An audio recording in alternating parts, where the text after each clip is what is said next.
Vamos ahora con temas de ciudades, y es que debido a la creciente crisis hídrica que enfrenta todo el país, Agua Capital, junto con otras organizaciones, han presentado un análisis de los posibles retos y soluciones para esta situación.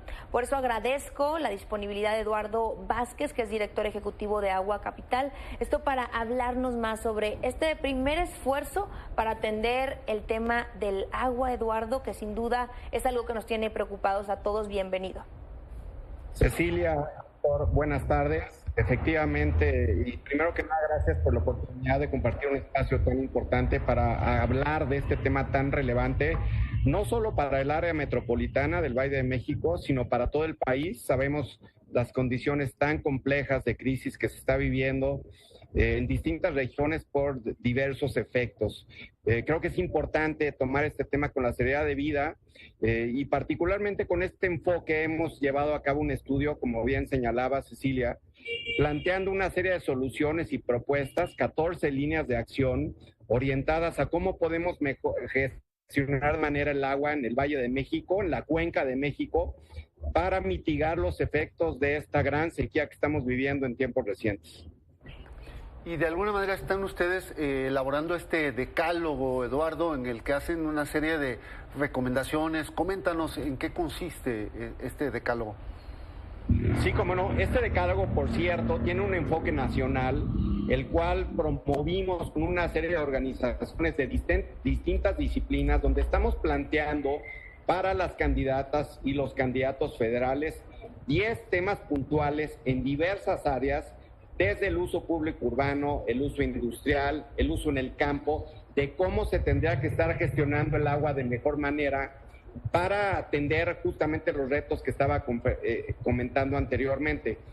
Ahora bien, es importante que en la lógica y en el planteamiento que estamos presentando a los candidatos y las candidatas, pensamos que hay que disasociar claramente el reto de la gestión del agua, la crisis hídrica que estamos viviendo, del proceso electoral. Es muy importante, por cierto, que las candidatas y el candidato estén tomando este tema de manera tan significativa y prioritaria, pero la realidad es que el 2 de junio en realidad no es una meta, tendría que ser un punto de partida para poder atender este tema con una perspectiva de largo plazo. Hay planteamientos a 2050, se requieren múltiples inversiones, tanto públicas como privadas, para poder atender los retos de acceso y de escasez que están afectando, entre otras cuestiones, la seguridad alimentaria, la seguridad energética y, por supuesto, de manera prioritaria, el acceso al agua para las personas en múltiples regiones del país, como es muy claro.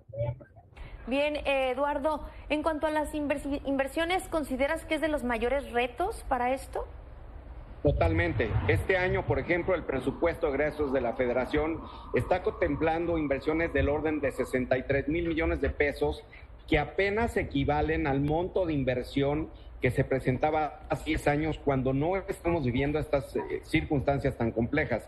Se requiere mínimamente el doble de inversión de manera sostenida por los próximos 20 años para poder llegar a un punto de equilibrio que nos permita atender mínimamente las necesidades básicas de las personas y de los distintos usuarios indistintamente.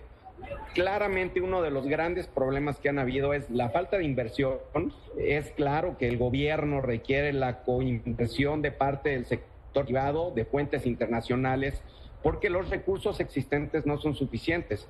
Por otro lado, como decía yo anteriormente, los procesos de planeación tradicionalmente siempre han sido de corto plazo y esto evidentemente ha generado una problemática recurrente al cambio de cada administración. Es por ello que estamos planteando esta visión al 2050 con metas específicas y objetivos que sean cuantificables y medibles, con la participación de múltiples sectores, por supuesto con la guía y el liderazgo del sector público, pero que claramente se requiere la participación del sector productivo, con modelos de innovación, inversión en tecnologías, mejores prácticas y sin duda alguna hay que abatir el problema, por ejemplo, de las fugas a nivel nacional. Tenemos un promedio del 50% de agua que se pierde en las ciudades. El campo, que es el principal usuario del agua, el 76% del agua de mi país se usa en el campo y también tiene pérdidas aproximadas del 50% por falta de tecnificación y modernización del riego y habilitar mejores prácticas. Este espacio, por supuesto, es tan importante para poder transmitir esta información a los ciudadanos, a las ciudadanas, a los tomadores de decisión, que, como comentaba anteriormente, más allá del proceso político, se aborde este tema con la prioridad de vida en términos de una agenda pública necesaria que requiere la participación de todas las partes. Muy bien, Eduardo Vázquez, director ejecutivo de Agua Capital, te agradecemos mucho el que nos presentes pues todas estas reflexiones sobre lo que tendrían que estar haciendo los candidatos, las candidatas y lo que tendríamos que estar discutiendo ante la gravedad del problema del agua. Gracias. Por supuesto, gracias a ustedes, y hacer un último llamado para comprender que el reto del agua no es del futuro, es del presente. Lo estamos viviendo en múltiples localidades. Este año es Valle de México, hace 2 años fue Monterrey, y será un tema que tendremos que atender con la seriedad de vida en años por venir. Gracias, Eduardo. Gracias.